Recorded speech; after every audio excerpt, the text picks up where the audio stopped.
He stood there, trembling, a legend mourning another legend. When Bill Cosby stepped up to that microphone at Malcolm-Jamal Warner's funeral, no one expected what came next. Tears streamed down his face as he revealed a haunting truth, something the world had never heard before. And in that moment, even the cameras couldn't capture the full weight of what was said. But what did Cosby say? And why did his words leave even the strongest in the room speechless?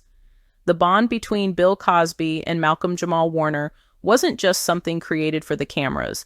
It was real, personal, and built over decades of love, mentorship, and shared struggle. From the moment they met on The Cosby Show, Malcolm wasn't just a co-star, he became like a son. And when news broke that Malcolm had suddenly passed away, the world gasped.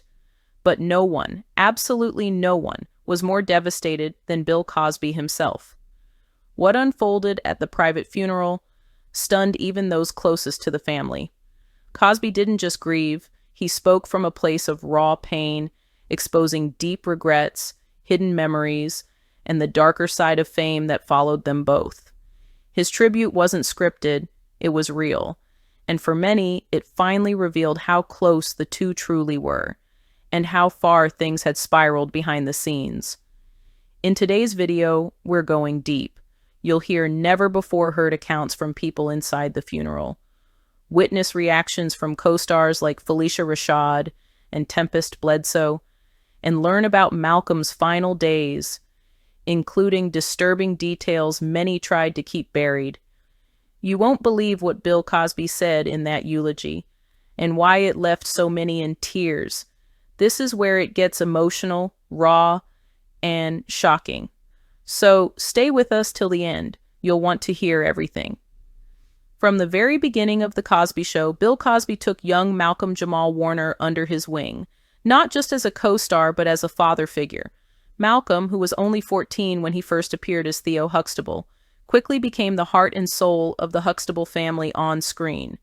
But behind the scenes, the bond was even deeper. Insiders from the set often described how Cosby would spend hours with Malcolm after filming, teaching him about the television industry, personal branding, and, perhaps most importantly, how to carry himself as a young black man in a world that often doesn't forgive mistakes. Cosby saw promise in Malcolm. He treated him like the son he always wanted, and Malcolm returned that loyalty with admiration and respect. In a 2012 interview, Malcolm even said, "Bill taught me how to be a man, not just how to act like one on TV." But as the years went on and scandals started to surround Cosby, their relationship was quietly strained. Malcolm, who built a clean and respected reputation in Hollywood, began to distance himself publicly, not out of hate, but out of self-preservation. Still, those who were close to both men say their emotional connection never truly faded. So when news broke that Malcolm had tragically passed away at just 54 years old in what some are still calling a mysterious drowning incident, Cosby reportedly collapsed in grief.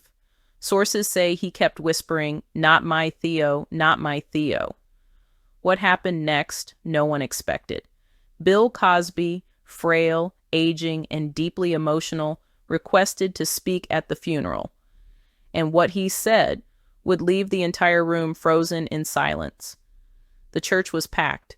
Cameras were kept out, but inside, the atmosphere was electric with grief, confusion, and a haunting sense of finality. Hollywood elites, former castmates, longtime friends, and devoted fans had gathered to pay their final respects to Malcolm-Jamal Warner, a man who had grown up in front of the world's eyes and remained respected through it all.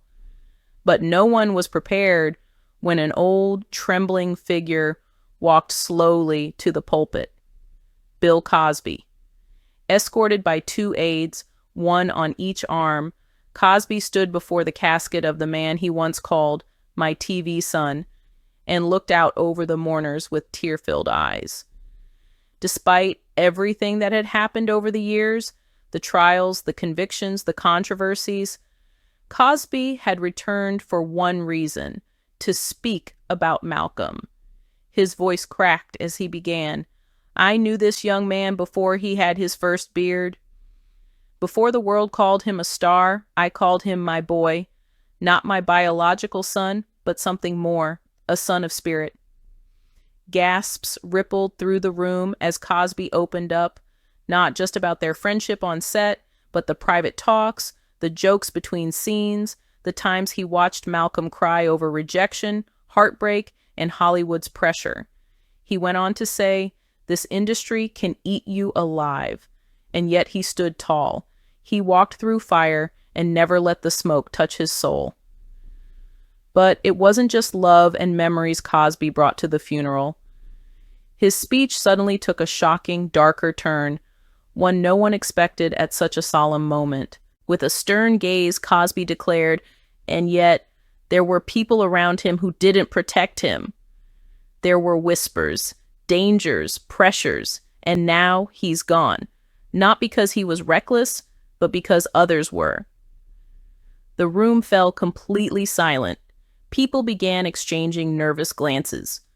Had Cosby just implied Malcolm's death wasn't an accident? That something or someone contributed to it?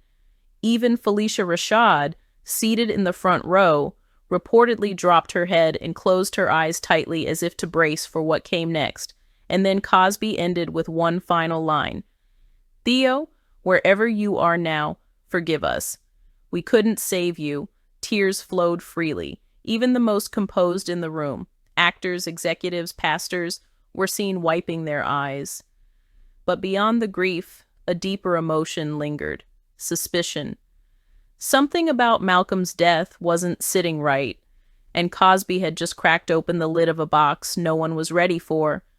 While the world was still reeling from Cosby's cryptic words at the funeral, Felicia Rashad, the woman who played Malcolm-Jamal Warner's mother on The Cosby Show, finally broke her silence.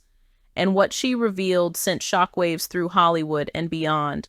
After remaining composed throughout the funeral, Rashad took to a quiet media room days later for a private interview, not with a major network, but with a trusted journalist she had worked with before. Her reason? She needed to speak freely, no cameras, no filters, just truth. And the first thing she said, "I believe Malcolm knew something was coming. He didn't say it out loud, but he said enough." The world leaned in. Felicia recounted that just 7 days before Malcolm's sudden drowning, they had a lengthy phone call, something rare these days with their busy lives. He'd reached out late at night, his voice tired, distant, yet desperate to talk. According to Rashad, Malcolm started the conversation with a chilling sentence. "If anything ever happens to me, I just want you to know I love you, Mama." She was taken aback. She laughed it off at first, thinking it was just Malcolm being emotional. But what followed wiped the smile off her face. Malcolm admitted he'd been under pressure from certain executives and old associates trying to drag him back into situations he had long walked away from. People from the past were suddenly reaching out, and not with friendly intentions. He said, "They want me to stay silent, but I can't do that anymore." Felicia asked him what he meant, but he only responded with, "You'll see. It's going to come out soon." She pushed him to clarify, begged him not to go down a path that could put him in danger, but he deflected, laughing gently and changing the topic. Still, his tone never recovered. There was weight in his words, a quiet heaviness that hadn't been there before. Rashad then dropped the biggest bombshell. "I believe Malcolm was preparing to expose something. He didn't tell me exactly what, but he was scared. Not for his career, for his life." That one statement changed everything. It reframed the conversation around Malcolm-Jamal Warner's death. Was it really a tragic accident or something more sinister? Was he, as Cosby suggested, let down by those who should have protected him? And what exactly did he plan to expose before he died? Rumors began to swirl that Malcolm had recorded files, old emails, and contracts tied to Hollywood deals that were never supposed to see the light of day. Some suggested he had dirt on major executives, while others claimed he had grown disillusioned with the entire industry and had been preparing to leave it behind for good. Whatever the truth was, Felicia Rashad's confession only added more fuel to a fire that wasn't going out anytime soon. Because now it wasn't just fans grieving. It was the beginning of an investigation. As the days passed after Malcolm-Jamal Warner's shocking death, the public began to accept the official story: accidental drowning while on a solo retreat. But for many, including close friends, former co-stars, and even members of Malcolm's own family, something about the story never added up. Let's break it down and expose the shocking inconsistencies in the official police narrative. According to the initial report, Malcolm checked into a secluded lakeside cabin resort just outside of Vancouver. Surveillance footage shows him arriving around 4:17 p.m. on a Thursday, parking his rented SUV and unloading groceries and a duffel bag. The staff said he seemed tired, but polite. His usual mellow self, as one front desk employee put it. By Friday morning, he was spotted on the dock sipping coffee alone, writing in a leather-bound notebook, a routine that seemed peaceful. But by Saturday morning, his body was discovered in the water, face down near the rocks by the far end of the dock. No signs of struggle, no signs of trauma. Official cause of death: asphyxia due to accidental drowning. Sounds neat, right? But here's where it gets suspicious. Inconsistency number 1, the missing call logs. Malcolm's phone was recovered, water damaged but not completely destroyed. Digital experts managed to retrieve parts of his call and text history from the cloud. What they found was chilling. At 11:03 p.m., Friday night, just hours before his body was found, Malcolm had attempted to call 3 people back to back. One was his former publicist, another, an unnamed contact saved only as LL, still unidentified. The third was Felicia Rashad. All calls went unanswered. But the problem? None of these calls were mentioned in the official police report. Why? How could that detail, such a critical piece of his final hours, be omitted? Inconsistency number 2. No footage, no witnesses. The cabin resort had several surveillance cameras, especially at the dock, where guests often go to fish or relax. Yet strangely, there is no footage of Malcolm leaving his cabin after sunset on Friday. If he walked down to the water alone, why isn't there video? Officials claim the cameras weren't recording at the time due to a technical failure. A coincidence or something more deliberate? Inconsistency number 3. The locked cabin.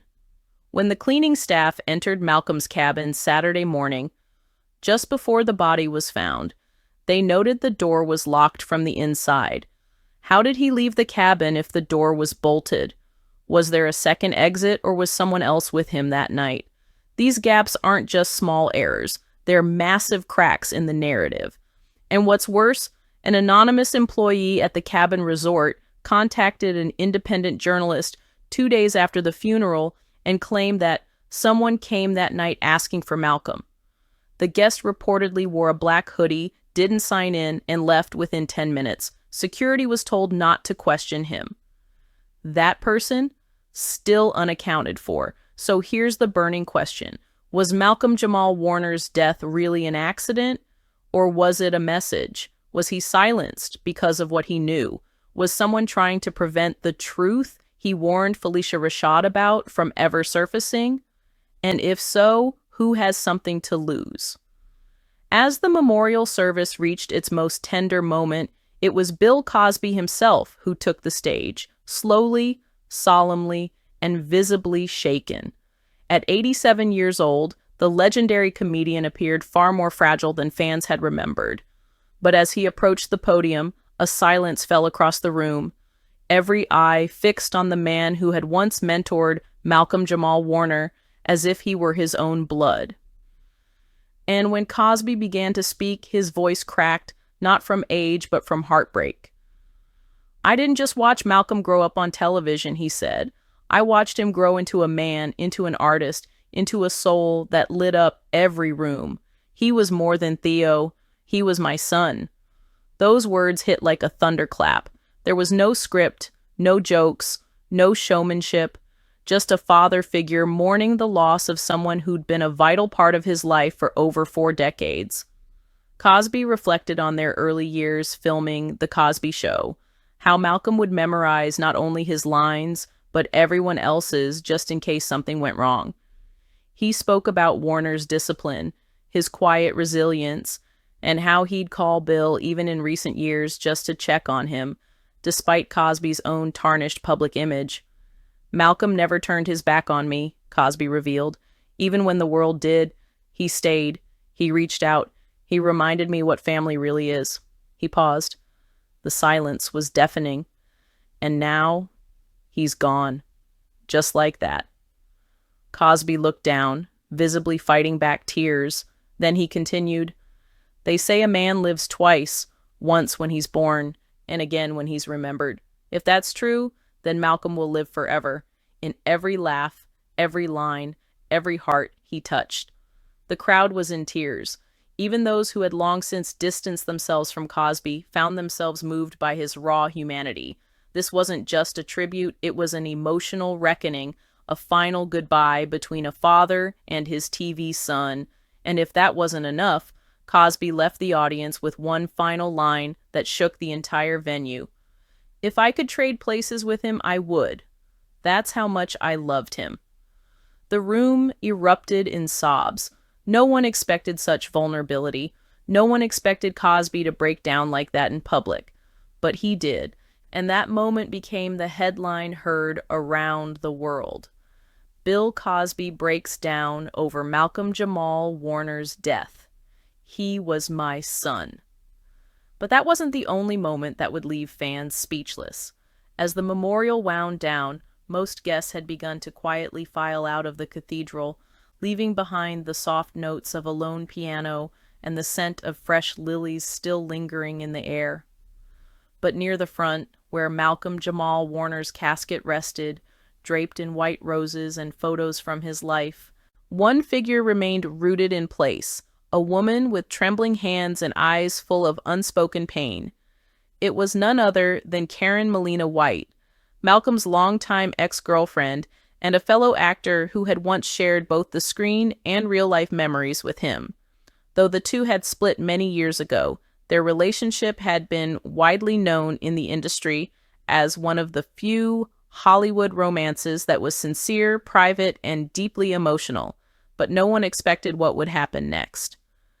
As the room emptied out, Karen slowly walked up to the casket, laid her hand gently on the polished wood, and whispered something no one saw coming. Yet someone nearby recorded every word. "You were the one. You've always been the one." She broke down.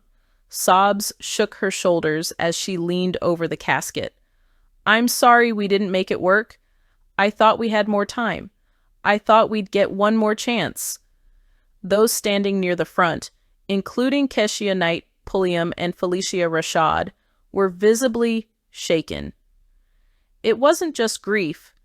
It was the type of soul-breaking regret only the closest hearts feel when they've lost someone too soon. And then came the words that would go viral by evening. "I never stopped loving you, Malcolm. Never. I hope you knew that." Cameras may have been off, but whispers spread like wildfire. Karen's confession set off a ripple of reactions across social media. Fans flooded old photos of the couple with messages like, "She's always loved him. You can see it in every picture." This is the kind of heartbreak that never heals. Hollywood romances fade. But this was real.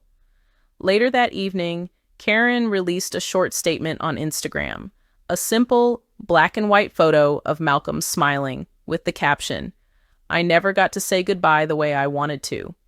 You were my peace before this world became too loud. Rest easy, my love." The post amassed over 2 million likes in under 10 hours. As the curtain closed on this emotional tribute, it became clear Malcolm-Jamal Warner wasn't just a brilliant actor or a beloved son of television. He was a man who left a crater-sized hole in the hearts of those who truly knew him, loved him, and never got the closure they deserved. His death may have shocked the world, but it also unearthed the raw, tender truths behind the image he projected, including a love that had never died, a father figure forever mourning, and fans who finally realized how deeply he was cherished behind closed doors. Rest in power, Malcolm-Jamal Warner. 1970 to 2025. You were more than Theo. You were a son, a brother, a lover, a friend, and you will never be forgotten.